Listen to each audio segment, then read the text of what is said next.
मित्रों,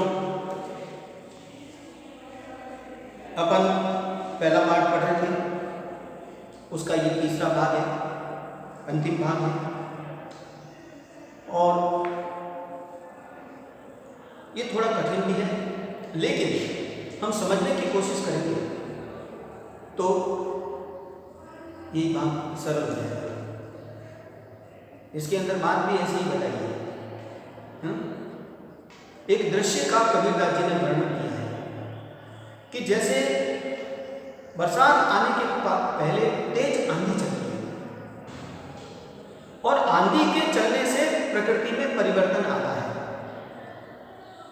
पीछे के पीछे बादल आते हैं, बरसात होती है और बरसात होने के बाद प्रकृति बहुत ही सुहावनी हो जाती है, हमें बहुत ही अच्छी लगती है। तो यहां पर इस दृश्य को मनुष्य के जीवन के ज्ञान से जोड़ा है कि पहले मनुष्य मोह माया के अंदर फंसा हुआ था, इस संसार के अंदर फंसा हुआ था, लेकिन सत्पुरुषों के संगत से उसे ज्ञान हो गया, उसे बोध हो गया और जीवन की सच्चाई को समझ लिया कि ये जो कुछ भी मैं संसार की चीजों को देख करके आनंदित हो रहा हूं, वास्तव में ये मेरे कल्याण करने वाली नहीं है, मेरे साथ में आने वाली नहीं है, मेरे जीवन को संवारने वाली नहीं है। सच्चा सुख तो वो है जो ज्ञानी पुरुषों से मुझे ज्ञान प्राप्त हुआ है। तो यहां आंधी की तुलना की है ज्ञान से। पहली पंक्ति अपनी यही है कि संतो भाई आई ज्ञान की आंधी। तो मैं इसको राग सही बोलता हूं, आप लोग बड़े ध्यान से सुनना, समझना और फिर उससे संबंधित प्रश्न उत्तर करना, तो आपको हमेशा के लिए याद रहेगा। तो मैं इसको बोलता हूं, आप भी साथ में बोलने की कोशिश करना कि संतों भाई आई ज्ञान की आंधी रे, संतों भाई आई ज्ञान की आंधी।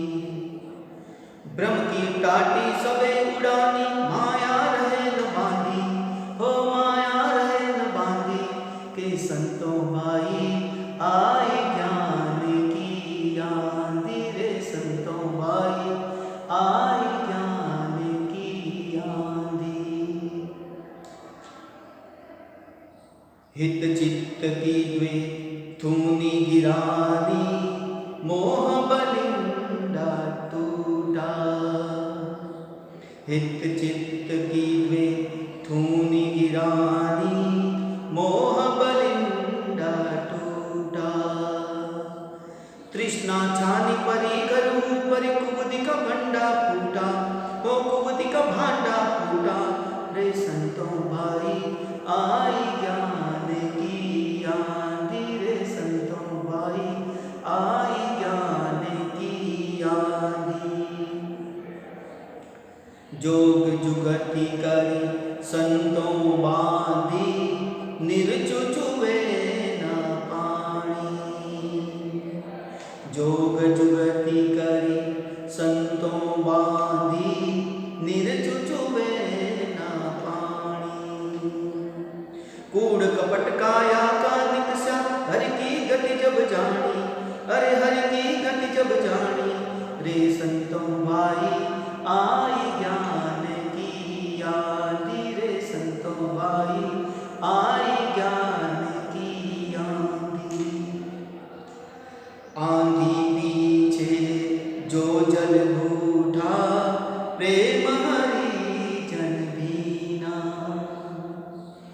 आंधी पीछे जो जल बूढ़ा, प्रेम हरि जन बीना। कहे कबीर भान के प्रगटे, कहे कबीर भान के प्रगटे, उदित भया तम खीना, अरे उदित भया तम खीना रे, संतों भाई आई ज्ञान की आंधी रे, संतों भाई आई ज्ञान की आंधी। हे सज्जन पुरुषों, कबीरदास जी कहते हैं वर्णन करते हुए कि संतों भाई, हे सज्जन पुरुषों भाई, ज्ञान रूपी आंधी चल गई है इसलिए पूरा का पूरा जीवन बदल गया है। किस प्रकार बदला कि ब्रह्म की टाटी सबे उड़ानी, कि अब हमारे जीवन का जो ब्रह्म था वो टूट चुका है। और ब्रह्म कौन सा? कि हम इस चीज को अपना के चल रहे थे कि संसार की चीजें जो है वही हमारे को सुख देने वाली है, जबकि सदपुरुष जो है वो कहता है कि संसार की चीजें हमें सुख देने वाले नहीं है, हरि का सुमिरन सुख देने वाला है। तो कहा कि जो मुझे ये संसार की चीजों का भ्रम था, उसकी टाटी कहते हैं पर्दा, उड़ा दी, यानी उड़ गया, हट गया। अब मेरे ये संसार की चीजों का जो भ्रम था, उसके लगाम था, उसका पर्दा उड़ गया है, हट गया है। और माया रहे न बाकी, अब मुझसे माया बंधी हुई नहीं रहेगी, अब मैं माया में फंसा हुआ नहीं रहूंगा, क्योंकि संतों भाई आई ज्ञान किया आंधी।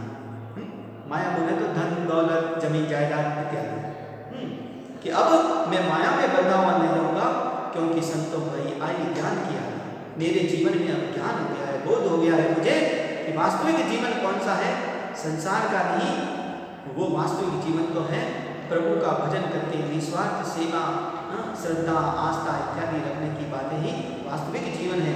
तो अब मैं माया से बंधा हुआ भी नहीं रहूंगा और माया मुझसे बंधी हुई नहीं रहेगी। फिर आगे कहा हित चित्त की द्वे थूनी गिरानी, द्वे यानी दो, थूनी यानी बांस, गिरानी यानी गिर गई, है ना। आपने अगर झोपड़ी देखी हो तो सहारे के लिए दो तरफ बांस भी लगे हुए थे पतले। तो यहां पर कहा कि ये मन के अंदर जो ब्रह्म के बांस थे, वैसे हिति का मतलब तो होता है भला, यहाँ हिति मतलब जो स्वार्थ में पड़ा हुआ था मैं, उसकी बल्लियां, उसके जो बांस है वो टूट चुके हैं, वो गिर चुके हैं। यानी मेरे मन के अंदर जो मेरे हित की बातें थी, मेरे स्वार्थ की बातें थी, वो स्वार्थ मेरा निकल चुका है, उसका बांस गिर गया है। और मोह बलिंडा टूटा, बलिंडा कहते हैं बल्ली, और मारवाड़ी कहते हैं कड़ी, बड़ी जो मोटी कड़ी होती है सहारे के लिए। तो कहा कि अब मोह रूपी बलिंडा भी टूटा है, टूटा, वो टूट चुका है। अब मोह रूपी बल्ली भी टूट चुकी है, यानी मेरे मन में अब मोह नहीं रहा, किसी के प्रति आसक्ति नहीं रही।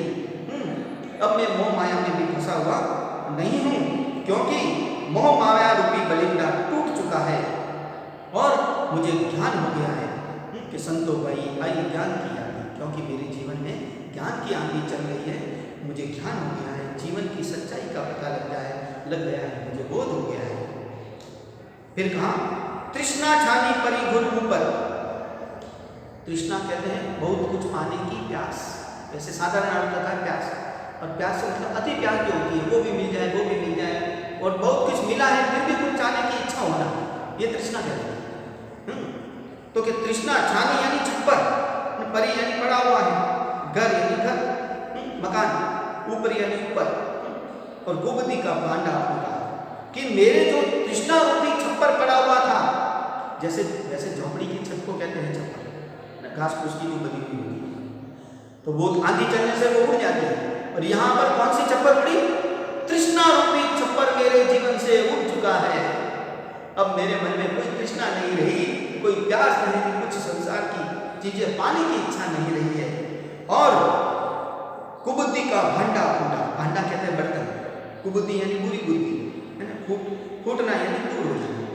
अब मेरे कुबुद्धि रूपी जो बर्तन है वो भी टूट चुका है, अर्थात मेरे अंदर से बुरी बातें सारी निकल चुकी है, क्योंकि संतों भाई आई ज्ञान की आंधी। हे सत्पुरुषों, अब तो ज्ञान की आंधी बह निकली है, इसलिए तुम संसार के अंदर फंसे हुए नहीं रहोगे और सच्चे जीवन का आनंद लोगे। और उदाहरण दिया, जोग जुगति करी संतों बांधी निर्चु चुए न पानी।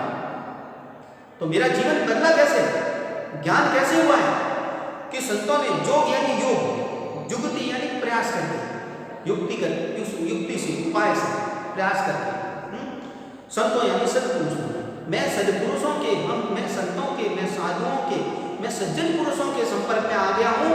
उन्होंने योग के माध्यम से, योग के द्वारा प्रयास करके मेरी सारे जो दुष्वृत्तियां थी उसको बांध दिया है। योग के माध्यम से मेरी बुरी वृत्तियों को बांध दिया है, बुरी आदतों को, बुरी विषय वासना को। निर्चू चूहे न पानी, निर्चू यानी थोड़ा बहुत भी, चूना यानी टपकना, चूहे यानी टपकना, यानी मेरे इस शरीर के अंदर की जो बुरी बातें थी उसको योग युक्ति के माध्यम से मेरे संतों ने, मेरे गुरुओं ने बांध लिया है कि अब जरा सा भी पानी उसके अंदर चूने वाला नहीं। पानी यानी पानी, निर्चू यानी जरा सा, थोड़ा बहुत भी, चूहे यानी टपकेगा न पानी, यानी अब बुराई रूपी पानी बिल्कुल भी टपकने वाला नहीं है। मैं इतना ध्यान मेरे अंदर हो गया है, मैं इतना मजबूत हो गया हूँ। और किसके माध्यम से? मेरे सद्गुरु ने जो योग की युक्ति से, साधना की युक्ति से, प्रार्थनाओं की युक्ति से मेरे इस बुराइयों को बांध दिया है कि उसके अंदर से अब बुराइयां बिल्कुल टपकेगी नहीं मेरे शरीर में, मेरे मन में, मेरे जीवन में आएगी नहीं। जरा सा भी पानी चुएगा नहीं, अर्थात बुराइयां रूपी पानी है वो नहीं टपक सकता। और वो बुराइयां कौन सी? विषय वासना रूपी बुराइयां, है ना, मोह रूपी बुराई, ये जरा भी अब टपकने वाली नहीं है, क्योंकि योग युक्ति से मेरे सारे जो है बुराइयों को बांध दिया है। फिर कहा कूड़ कपट काया का निश्चय, और योग साधना के माध्यम से, प्रार्थना के माध्यम से मेरे सारे कूड़ कपट, मेरे जीवन के अंदर जो भी मैं झूठ था, मैं कपट करता था, वो सारा निकल गया है और हरि की गति जग जानी। और ये कब निकला? जब मुझे बोध हो गया, मैंने प्रभु की गति को जान लिया। जब मैं प्रभु भजन का मैंने के रहस्य को जान लिया, जीवन की सच्चाई को जान लिया, तो मेरे अंदर से सारा कूड़ कपट निकल गया है। आंधी पीछे जो जल बूढ़ा, अब यहाँ पर जैसे आंधी के बाद में, बूढ़ा का मतलब होता है बरसना, है कि आंधी पीछे यानी बाद में, कि जिस तरह से आंधी चलने के बाद में जब पानी बरसता है तो पूरी प्रकृति भीग जाती है। तो यहाँ पर कौन सी आंधी? कि प्रभु भक्ति की जब आंधी के बाद जब ये जल बूढ़ा यानी जल बरसने लगा, यानी प्रभु की भक्ति का जल बरसने लगा, मेरा सच्चा जीवन जो है वो मैं जीने लगा, तो प्रेम हरिजन बीना, हरिजन यानी भक्त, बीना यानी भीग गया, प्रेम यानी प्रेम से, तो प्रभु के प्रेम से सारे भक्त भीग गए, यानी मेरा जीवन एक भक्ति में बन गया और मैं भक्त प्रभु के प्रेम से भीग गया। यानी जब यह आंधी चली तो सारी बुराइयां नष्ट हो गई, और जब सारी बुराइयां नष्ट हो गई तो जिस तरह से पानी बरसता है वैसे प्रेम प्रभु का प्रेम बरसने लगा, और उस प्रेम में मैं भीग गया। कहे कबीर भान के प्रकटे उदित भया तम खीना। अब आपको बताएं कि जब बरसात होने के बाद में जब सूरज उगता है तो प्रकृति साफ सुथरी और हरी भरी दिखाई देती है। उसी तरह से कवि कहते हैं कि भक्त का जो जीवन है पूरा बदल गया है। कहे कबीरदास जी कहते हैं, भान यानी सूर्य के, प्रकटे यानी प्रकट होने पर, उदित भया तम खीना, मेरे मन में ज्ञान का उदय हुआ, और तम यानी अज्ञान, खीना यानी दूर हो गया। मेरे जब ज्ञान रूपी सूर्य उदय हुआ मेरे जीवन में, तो अज्ञान रूपी जो अंधेरा है वो मेरा दूर हो गया। क्योंकि संतो भाई आई ज्ञान की आनी, अर्थात जीवन के अंदर जीवन की सच्चाई का बोध हो गया, ज्ञान का बोध हो गया, भक्ति का बोध हो गया, योग और साधना का, तपस्या का बोध हो गया, तो मेरे अंदर से अज्ञान रूपी अंधकार है वो दूर हो गया, और मेरा जीवन बहुत पवित्र, हरा भरा, सुखमय बन गया। तो इस प्रकार कबीरदास जी ने एक आंधी के माध्यम से ज्ञान की आंधी को मनुष्य से जोड़ा है कि जब व्यक्ति को बोध हो जाता है तो उसकी सारी अज्ञानता, सारी मोह माया, सारी प्यास, सारी चाह, सारी महत्वाकांक्षाएं समाप्त हो जाती है। संसार उसको नीरस लगने लगता है, और वो प्रभु की भक्ति के अंदर लगने के बाद में जीवन के रहस्य को समझ जाता है और सुखमय जीवन पर जो है वो व्यतीत करता है। इस प्रकार ये कहना चाहता है। मैं आपको नीचे प्रश्न दे रहा हूँ, उन प्रश्नोत्तरों को करना। इसके अलावा ये विषय से संबंधित तो 2 प्रश्न हैं मेरे। एक व्याकरण का प्रश्न भी है उस व्याकरण के प्रश्न में लिखा है कि निम्नलिखित शब्दों के तत्सम रूप लिखिए। देखो छोटी क्लास में आपको तत्सम और तद्भव रूप पढ़ाएंगे, फिर भी ये हमारे आम जीवन में ये शब्द काम नहीं आते, इसलिए हम थोड़ा थोड़ा भूल जाते हैं। तो मैं परिभाषा बतलाते हुए फिर इस प्रश्न के उत्तर को, यानी इन शब्दों के बारे में जो पूछा है, तद्भव शब्द लिखने के बारे में पूछा है, वो अपन करेंगे। तो तत्सम और तद्भव ये शब्द के दो होते हैं। तो तत्सम शब्द उसे कहते हैं जो संस्कृत भाषा से ज्यों के त्यों हिंदी भाषा में लिए गए हैं। जो संस्कृत भाषा के शब्द हिंदी भाषा में ज्यों के त्यों लिए गए हैं, उन शब्दों को तत्सम शब्द कहते हैं। उन शब्दों को तत्सम शब्द कहते हैं।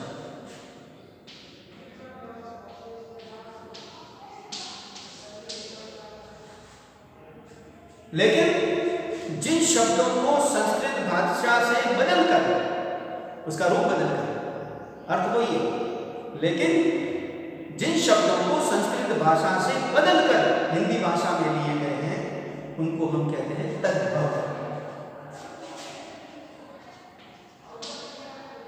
उनको हम कहते हैं तद्भव। ठीक है ना? तो इसके अंदर पूछा है कि निम्न शब्दों के तत्सम रूप लिखिए। इसका मतलब जो लिखे हुए वो कौन से हुए? तद्भव शब्द। और हमको लिखना कौन से है? तत्सम शब्द लिखना है। तो मैं बता रहा हूं, आप लोग जो है लिख देना, प्रश्नोत्तर में भी है, और इनको याद रखने की कोशिश करना। ये छोटे छोटे प्रश्न हमारे को बहुत मदद करते हैं, क्योंकि छोटे प्रश्नों के उत्तर लिखने में समय कम लगता है।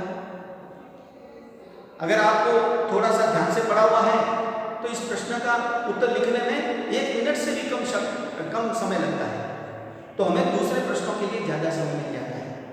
इसलिए ऐसे शब्दों को ध्यान में रखना चाहिए, अच्छी तरह लिखना चाहिए, और थोड़ा सा वर्तनी का ध्यान रखना, मात्राओं इत्यादि का ध्यान रखते हुए आप लिखना, तो आपके पूरा का पूरा शब्द हमेशा के लिए शब्द सही रूप में लिखा जाएगा। तो पहला शब्द है पखा पखी। इसका तत्सम रूप है पक्ष विपक्ष।